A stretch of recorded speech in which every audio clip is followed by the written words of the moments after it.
alaikum wa rahmatullahi ta'ala wa barakatuh mes frères et sœurs.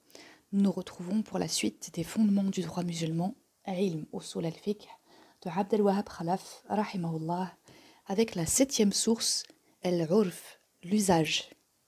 1. Définition. 2. Ses diverses formes. 3. Sa force probante. Définition. Le terme arabe urf, usage, signifie ce qui est reconnu par les hommes ou bien ce qu'ils suivent. Cela peut être une habitude orale, gestuelle ou un comportement. Bref, tout ce qui relève de la coutume. Citons par exemple pour les Arabes l'habitude de faire du troc, de désigner leur fils par un terme différent de celui qui désigne leur fille, de donner la qualification de viande à la chair de tous les animaux comestibles, sauf celle du poisson. Autrement dit, l'usage, al-urf, représente les coutumes des gens, toutes catégories confondues, à la différence de l'ijma' qui est le consensus des spécialistes. Ces diverses formes. Il existe 2 types d'usage, le bon et le mauvais. Le bon usage comprend toutes les habitudes compatibles avec les préceptes de la religion, c'est-à-dire qui n'interdisent pas un devoir religieux et qui ne permettent pas un acte illicite. C'est par exemple les habitudes suivantes, la pratique des contrats de location de services, le versement de la dot de la mariée en 2 fois, la consommation du mariage uniquement après le premier versement de la dot, ou encore considérer les présents offerts par le fiancé à sa future épouse pendant la période des fiançailles comme des cadeaux et non comme la dot. Le mauvais usage est au contraire les habitudes incompatibles avec la religion, c'est-à-dire celles conduisant à des pratiques illicites ou empêchant l'accomplissement d'un devoir religieux.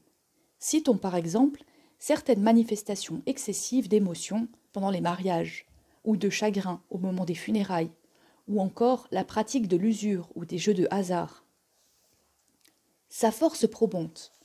Les bonnes coutumes doivent être prises en considération par le mujtahid lors de la l'élaboration des lois et par le juge lors de leur application. En effet, les coutumes font partie de la vie quotidienne des gens et répondent à leurs besoins. Tant qu'elles ne s'opposent pas à la religion, il n'y a pas de mal à les conserver. Allah a bien pris en compte certaines traditions arabes en les pérennisant, comme le fait de payer le prix du sang, d'exiger que le marié soit apte au mariage et de tenir compte de l'appartenance tribale lors du partage de l'héritage ou du choix du tuteur. Les ulama considèrent donc que la coutume a force de loi. L'usage a son rôle à jouer dans l'élaboration du droit. Ainsi, Malik fondait-il souvent ses avis juridiques sur la pratique des Médinois. Abu Hanifa et ses élèves avaient souvent des divergences d'avis dues aux différences de leurs coutumes respectives. Al-Shafi'i modifia certains de ses avis émis à Bagdad lorsqu'il s'installa en Égypte parce que les coutumes de ces pays étaient différentes de celles de l'Irak. C'est pourquoi on distingue chez lui 2 doctrines, chacune d'elles ayant été développée dans l'un des 2 pays. Les juristes hanafites ont tiré plusieurs lois des coutumes, comme par exemple si les 2 parties d'un procès se présentent comme plaignants et qu'aucune d'elles n'avance de preuves tangibles, on tranche en se référant à l'usage. Si les 2 époux n'arrivent pas à un accord sur la répartition de la dot en 2 versements, on tranche d'après l'usage. Celui qui jure de ne plus manger de viande, puis mange du poisson, n'est pas considéré comme ayant commis un parjure selon l'usage. Un bien mobilier peut faire l'objet d'un acte de waqf si les coutumes l'agréent. Les conditions auxquelles est soumis un contrat peuvent être soit dictées par la loi religieuse, soit stipulées par le contrat lui-même, soit imposées par l'usage. Le célèbre érudit Ibn Abidin a rédigé une épître portant le titre de Nashr al-Arafi fima buniya min al-ahkami ala al-urfi, ce qui signifie reconnaître les lois tirées des coutumes. Citons enfin ce principe juridique bien connu, l'usage reconnu a la même valeur que les conditions stipulées, et l'usage assure la même légitimité qu'un texte.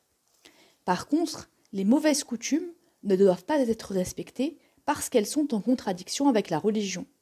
Si les gens ont l'habitude de pratiquer l'usure ou de conclure des contrats aléatoires, qu'ils sachent que cette habitude ne donne pas de validité à leur pratique.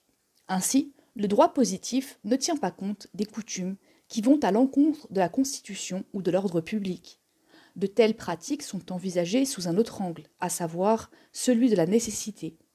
Si elles sont indispensables ou nécessaires au bon déroulement de la vie des gens, on les tolère parce que ce qui est indispensable est toléré, même si c'est illicite. Si elles ne sont pas indispensables, elles sont alors déclarées invalides, même si l'usage les accepte. Les lois tirées de l'usage évoluent avec lui et varient selon les époques et les lieux, car toute conséquence se modifie avec sa cause. Décrivant les différences d'opinion juridique résultant de ce phénomène, les juristes disent « ce sont des différences d'époque et de lieu, et non des différences de preuves et d'arguments ». En réalité, l'usage ne constitue pas une source de loi à part entière, mais est souvent lié à l'intérêt général. On tient compte de l'usage non seulement en élaborant le droit musulman, mais aussi en expliquant les textes. Il aide à trouver le sens particulier d'un texte à portée générale ou à préciser une prescription indéfinie. Parfois, on donne priorité à l'usage sur le raisonnement analogique, comme dans le cas du contrat de location de service qui est valide selon l'usage, mais invalide selon le raisonnement analogique, puisqu'il porte sur quelque chose qui n'existe pas encore. Dans la prochaine vidéo, Inch'Allah, nous verrons la 8e source, el-istishab, la présomption de continuité avec définition et sa force probante. Wassalamu alaykum wa rahmatullahi ta'ala wa barakatuh.